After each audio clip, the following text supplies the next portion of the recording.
On episode 386 of Nintendo Switchcraft, I asked you what Super Nintendo games you wanted, and you responded. Tetris 99 gets a crossover with Fire Emblem Three Houses, and a Smash tournament bans the newest character. Those stories and more on this episode of Nintendo Switchcraft. Hello, look! Hey, listen! Oh man, I screwed that up. I'm going to have to start all over. Hold on. I'm going to have to start all over. I was not ready. I thought I was ready, but I was not ready. All right, here we go. On episode 386 of Nintendo Switchcraft, I asked you what Super Nintendo games you wanted on Switch, and you responded. Tetris 99 gets a crossover with Fire Emblem coming soon, and Smash Tournament bans a character. Those stories and more on this episode of Nintendo Switchcraft. Hello, this is Crazy Legs from Billings, Montana, and you are listening to Nintendo Switchcraft.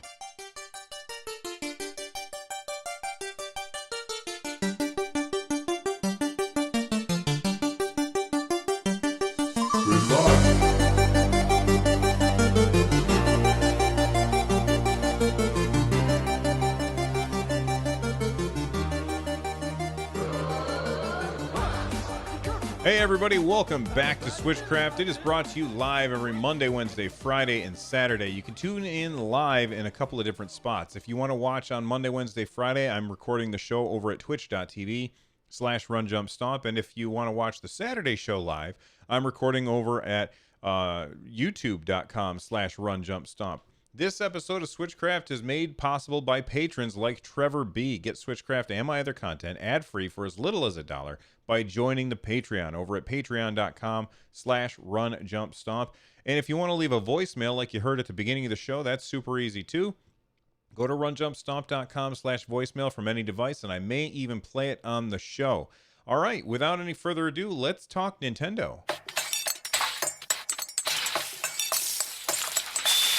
Okay, the first story of today that I want to talk about is all about the Super Nintendo rumors coming to the Nintendo Switch.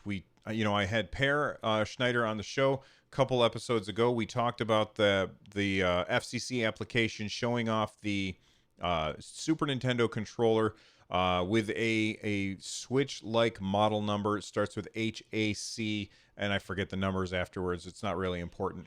But we agreed that it's probably inevitable and imminent where we're going to be getting Super Nintendo games on the Nintendo Switch.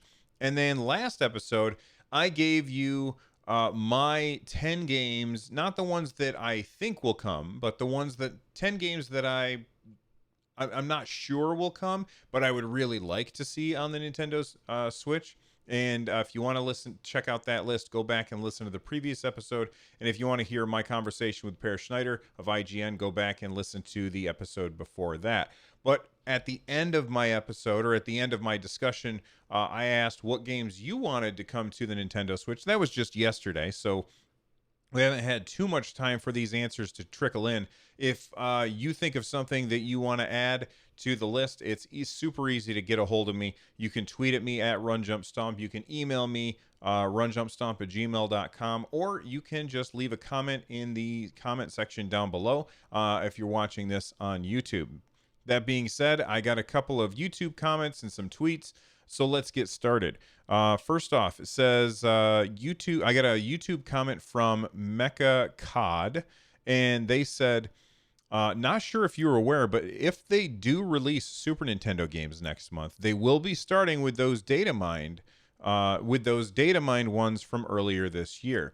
So some of you might be wondering, what exactly is he referring to? And I talked about this on the show a while back in January, I think. I talked about this, but there was a data miner that found some evidence of Super Nintendo stuff on Nintendo Switch Online's code. And what games were they talking about? Well, they were talking about these ones.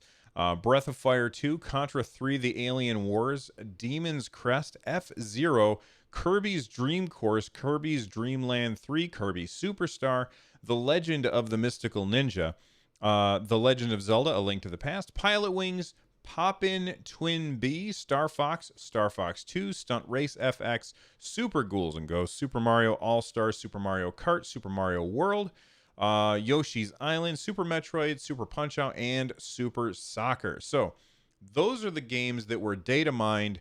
22 games, including Star Fox 2, which is a surprise because up until now, the only way that you've been able to play that legally is by having a Super Nintendo Classic. So those are the games that have been data mined, but that doesn't tell me what games that that you want to come to the Nintendo Switch. So I went to another YouTube comment. This one comes from Arcade Fist. They said the 10 games that I would like to play on the go are the Donkey Kong Country games 1, 2, and 3, Super Metroid, Star Fox 1 and 2, Batman Returns. I don't think that that's going to happen just because of licensing issues. But hey, you know what? That would be awesome if it did. Cool Spot. Now that is a deep pull. Cool Spot. If you guys don't know what Cool Spot is, so let's bring up a 7-Up logo. 7-Up logo. If you bring up a 7-Up logo, what you will see is that it's basically, it says 7-Up, and then there's a big red dot in the middle. And back in the 90s, they were trying to make a video game out of everything, and so that little circle, that red circle, became a character, on commercials quite a bit. Like, he would wear a pair of black sunglasses, and he had like stick figure arms and legs, and would walk around and do stuff. And sure enough, they made a 7-Up video game called Cool Spot. And I love that Arcade Fist wants that to come to the Nintendo Switch. I think that that's really hilarious and awesome. His list goes on. He says The Incredible Hulk, and then finally Teenage Mutant Ninja Turtles 4, Turtles in Time. And I totally agree with Turtles in Time. Of this list, I don't really care about the Donkey Kong Country games, but Super Metroid, I think it would be a great idea. Batman Returns would be awesome, but I don't see that happening. Cool Spot, I don't see that happening. And The Incredible Hulk, I don't see happening. So I think that Arcade Fist is in for some disappointment, at least as far as I'm concerned. I don't see a lot of licensing issues getting in the way here. Chad is laughing about the idea of 7-Up right now, and Cyrax wants to drink some 7-Up right now.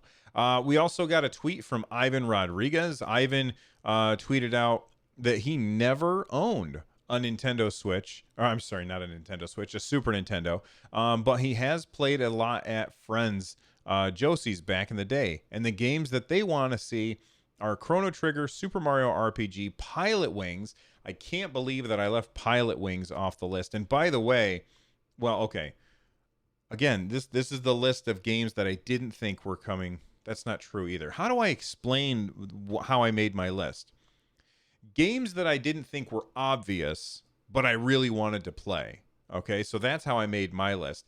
And Pilot Wings, I think that that's an obvious one. I think that it's going to come to the Switch because Pilot Wings was it was a pretty big deal on the Super Nintendo. But I think that it's good that he mentioned it.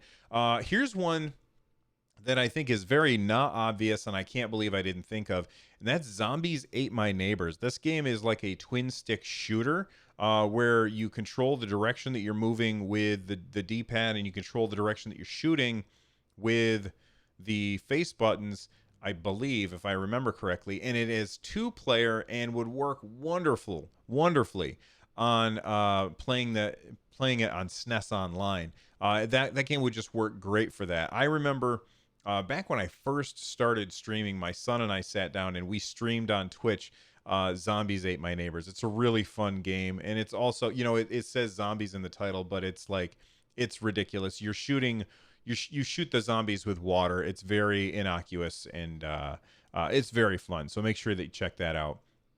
Adventures of Batman and Robin. I don't know if I played that one, but I think I don't think it's going to happen just because of licensing issues. Earthworm Jim, definitely a possibility. In fact, I just saw that come to the Sega Genesis Mini.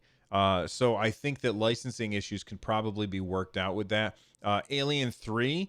I don't know how good that game was, but the movie I really didn't like. So maybe it's a good movie. I can't, or a good game. I can't remember. And of course, Teenage Mutant Ninja Turtles, Turtles in Time. A lot of people seem to really want that Turtles in Time game, and I don't blame them because that's a fantastic game. It's a game that my son and I have played on my arcade cabinet that's like right behind me here quite a bit. Roger Dodger on Twitter sent me a tweet. They said, my top 10 Super Nintendo games in no particular order. Top Gear 2, I've never played. Oh no, that's not Top Gear 2. They numbered their list. So it's Top Gear, and then the next one is Super Star Wars Empire Strikes Back, Killer Instinct. I know a buddy of mine loves Killer Instinct, and every time we get together and I bring the Retro Pi over, we sit down and he just destroys me at Killer Instinct. And I bet you he would really like that game to come to the Nintendo Switch via Super Nintendo Online. Super Mario World, Aladdin.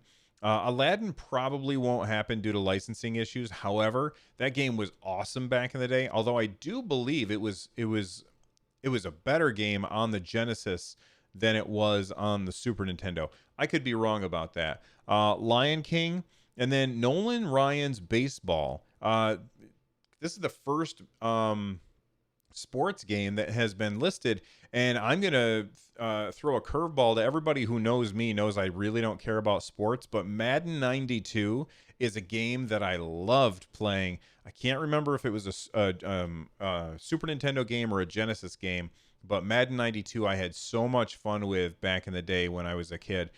So I would like to see that, like an old Madden game, just one of each genre. Oh, NBA Jam would be amazing too. So since we're talking about sports, I want a hockey game, a football game, a baseball game, and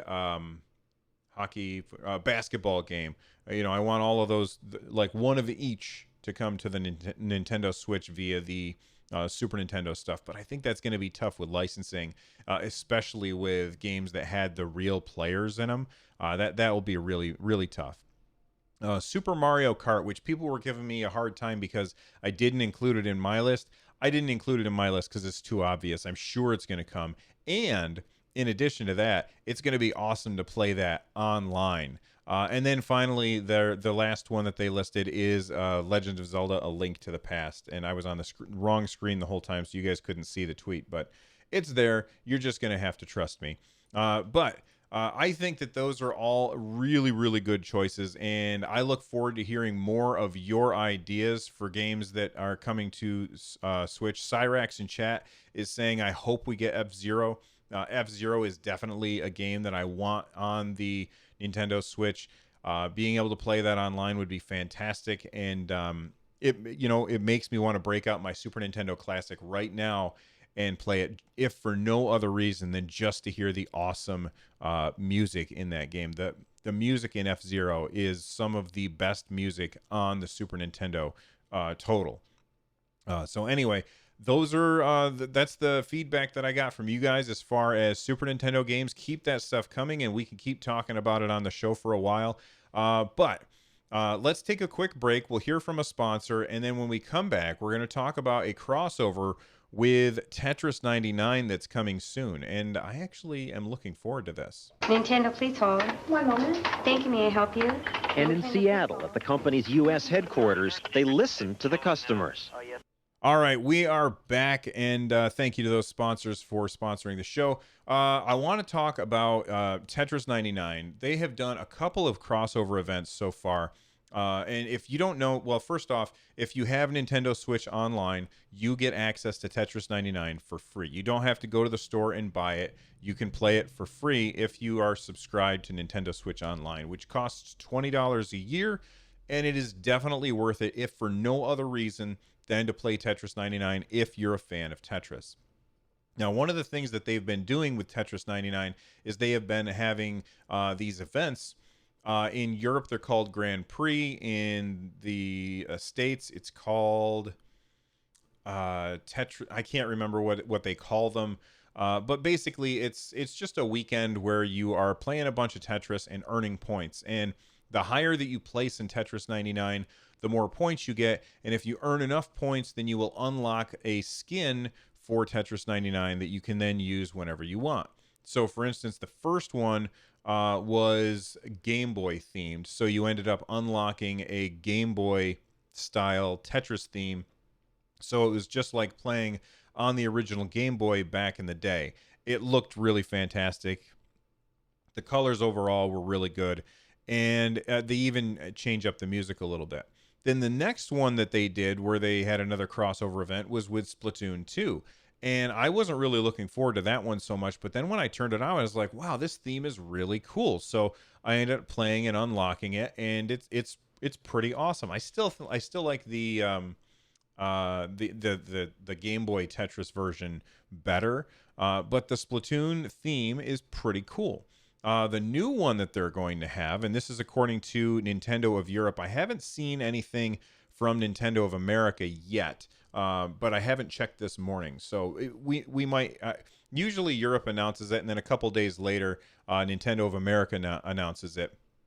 But here we got a tweet from Nintendo of Europe, and it says the Tetris 99 Grand Prix 6 is on from 9 o'clock Central European Standard Time on August 23rd until 9 in the morning. I don't know if these are in the morning or at night. I think they're in the morning.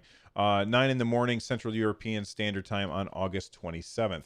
This time it is a special crossover event with Fire Emblem Three Houses, and you can receive. I can't read today. You can receive an exclusive theme for it. So we take a look, and I want to see what this theme looks like.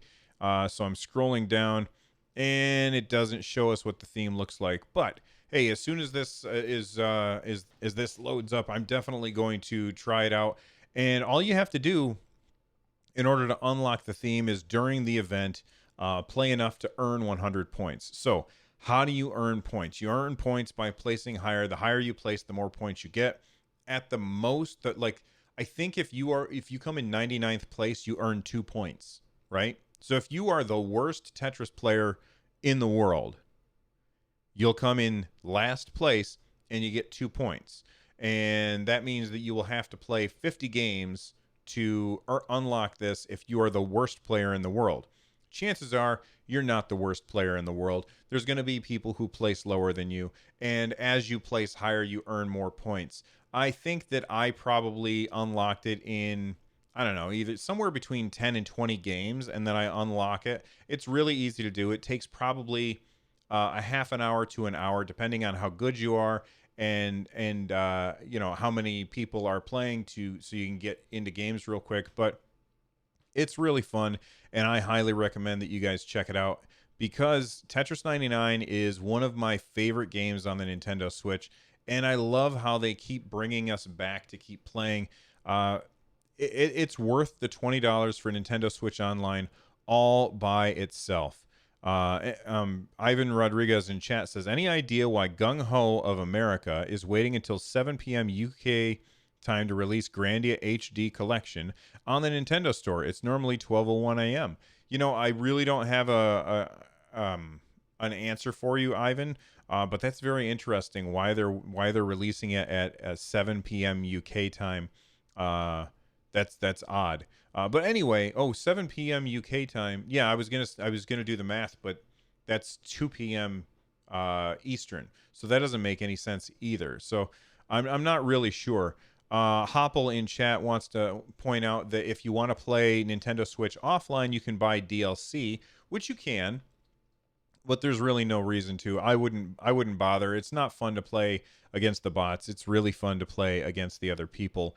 And if you already have a Tetris game and you're like, why would I bother with this?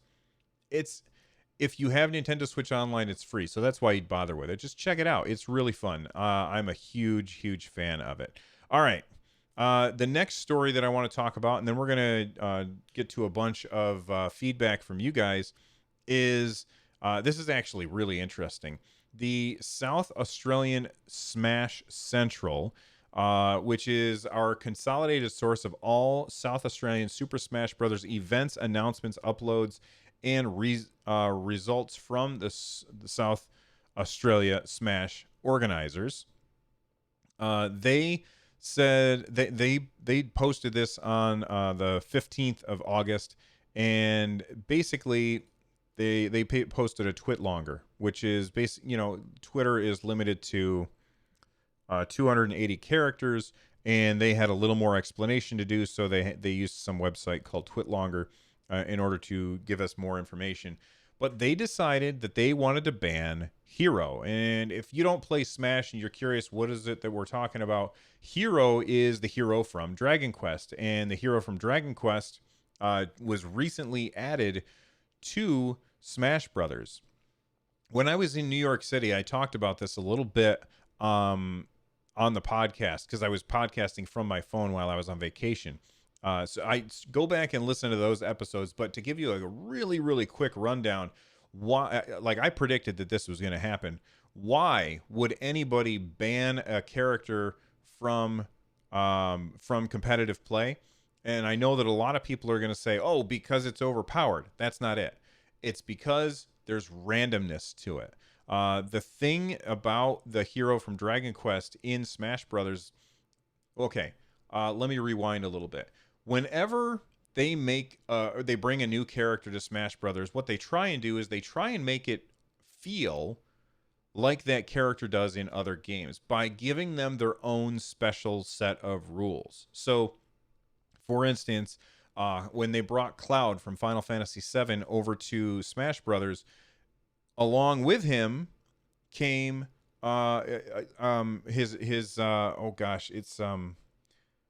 his limit break gauge. I couldn't remember the word. They brought his limit break gauge with him. So basically, whenever somebody's not nearby, you can hit the B button, and he'll start charging up his limit break gauge, and then you can use that to make your attacks a little bit more powerful.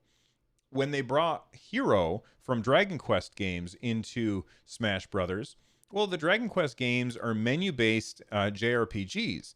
So they were like, well, let's do a lot of RNG stuff with him, and let's bring in a menu. In fact, we'll populate the menu randomly. So when you hit B, it brings up the menu, and then you select from you get 4 choices, or maybe it's 5. I think it's 4. You get 4 choices to select from, but those 4 choices are randomized each time. So there's a lot of randomness that comes with that character. And people who are in competitive stuff, they don't like randomness because they want it to be based on skill. So let me read what they said here from South Australian Smash Central. They said, as of August 14th, Hero is banned at competitive events run by SASC.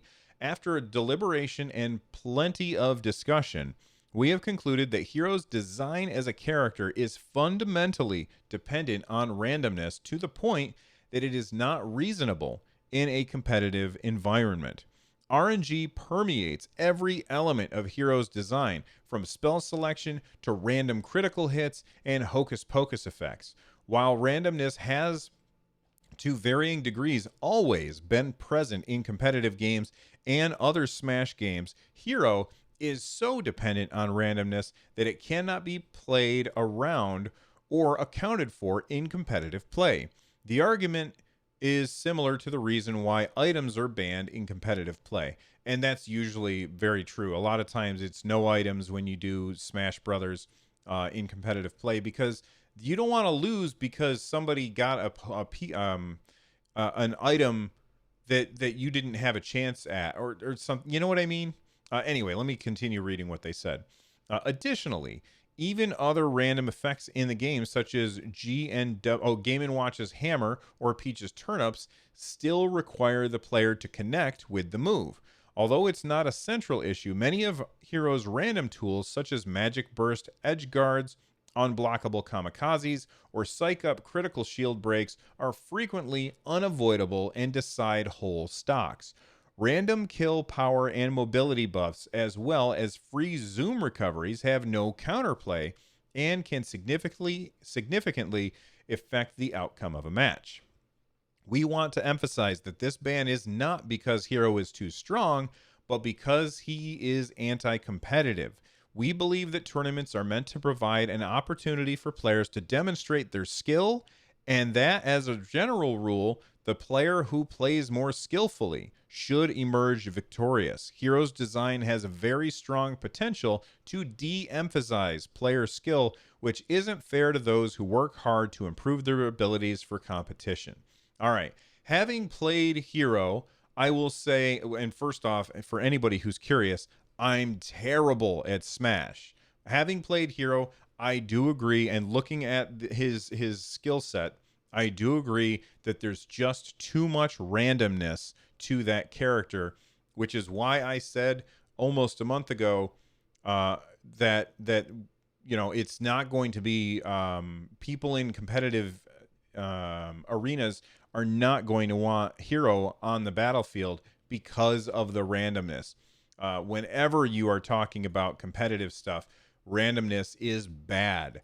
So I completely understand why the South Australian Smash Central has decided to ban that hero, or that character from future tournaments. And I know that there's going to be people who complain about that, especially if they've been maining Hero. But I think that it's fair. And if you disagree, please feel free to let me know. Either tweet at me at RunJumpStomp, or if you're watching on YouTube, let me know in the comments section down below what you think about this change. Okay, so we're at 25 minutes, and I'm going to take...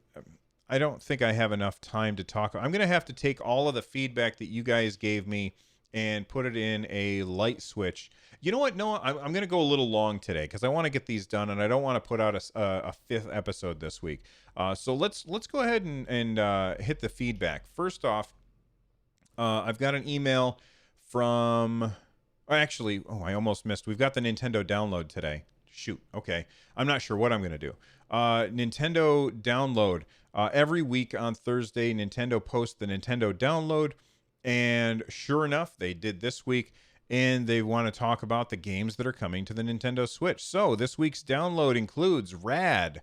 Rad is a 3D action roguelike set in a post-apocalyptic world where humanity has faced Armageddon not once, but twice. Playing as a teenage protagonist, you must venture into the fallow, an ever-changing radioactive wasteland filled with the unknown and unspeakable creatures. The Rad game will be available on August 20th. That is in 3 days. Yes, that is from Double Fine. If you don't know who Double Fine is, they made, I think, Brutal Legend, which was that one game starring Jack Black.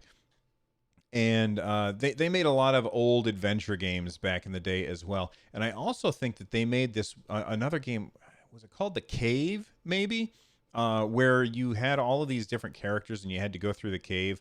Ivan Rodriguez is telling me, yeah, it's Grim Fandango that they made. But overall, I think that this has a really cool art style.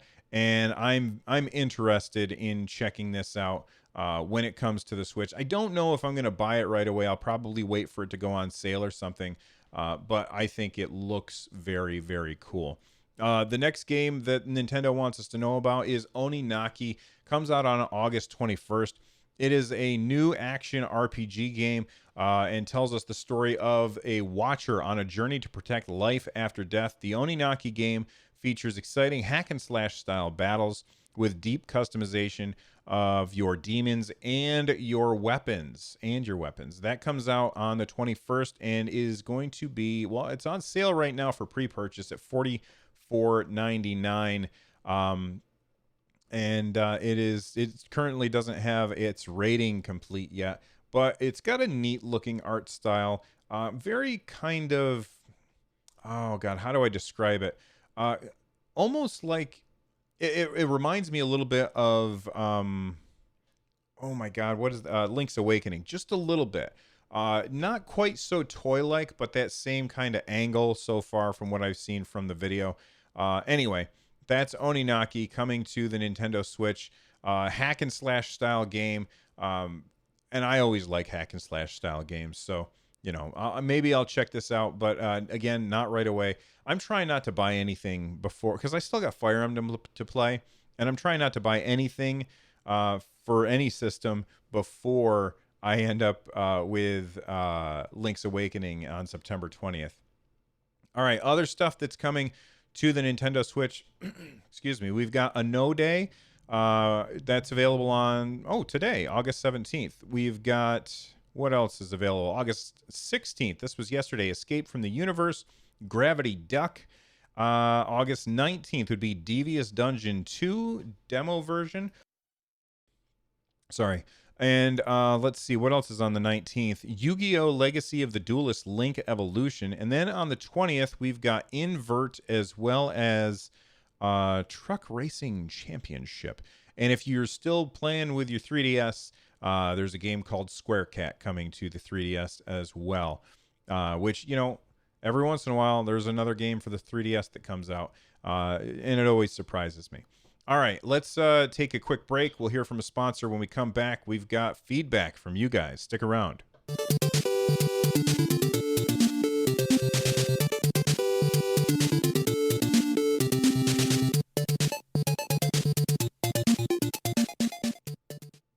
All right, we are back. I've got some emails here. I got an email from Smokin' Herbs.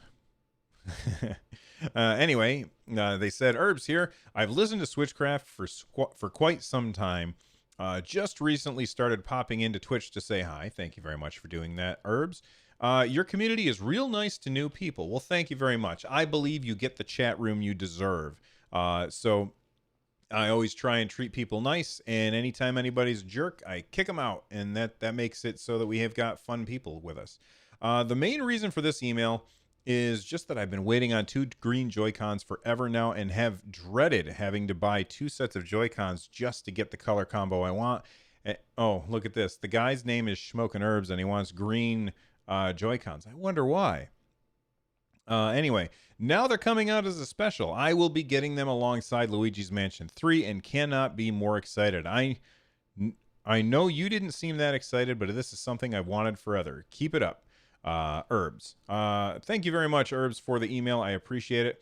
I also got an email from Matthias, I believe. They said, Hi, Bill. I always enjoy your show. I would like to raise a potential topic for you. Have you heard about the disaster that is the Switch port of Pillars of Eternity? Many players are experiencing major gameplay, graphics, and stability bugs in the initial release. In regards, it just feels like an early beta that got shipped. All right, so he gave me a link to a Reddit story, and so I'm just going to look through that real quick. Basically, oh my God, excuse me, I drank too much water. They said, in 1 hour of playtime, this is the stuff that this person noticed. The text sometimes scrambles or glitches out, making it unreadable. Sometimes it pops back to being readable, and sometimes not. Inventory items sometimes glitch out, making them unidentifiable. The combat log text sometimes gets stuck, causing new information to be below the maximum scroll height, making it unreadable. The game keeps zooming in to a ridiculously close zoom by default, even if you set the camera to be farther away. This happens after every cutscene/load. There is no option to increase the combat speed like there was on PC. That is really weird, because increasing the combat speed, sometimes it's very, very slow. I played this game on PC, and it's slow combat, and you can make it go faster and then pause every time you need to. I think that's a really good quality of life thing, and it seems odd that they would yank that out. There is no... Oh, I already read that. The game also has some serious pathfinding issues for NPCs. Keep in mind, this is only after 1 hour of playtime. There might be lots more. Considering it's a text-heavy game, it's kind of bad. Then they've got a bunch of updates. So update number 1. Some players are claiming ranged weapons do no damage and stats don't visibly change when equipping new gear. Update 2. Versus Evil have posted on their Twitter... and I have a link to this. Hold on. Let me open up the link. Click. Here we go. Versus Evil posted on Twitter, we're tracking several quality of life bugs/issues for the Switch version of Pillars of Eternity that was released today. No ETA on the update yet, but we're working on several known issues to help improve your experience in the world of Eternity. Okay? And then update 3. The game has started to crash randomly when transitioning between areas. Has happened 3 times in under 2 hours of playtime. Some spells don't work at all. Move icons on the ground only rarely display. Some audio bugs here and there, mostly during combat. This is very disappointing. All right, so here's my solution.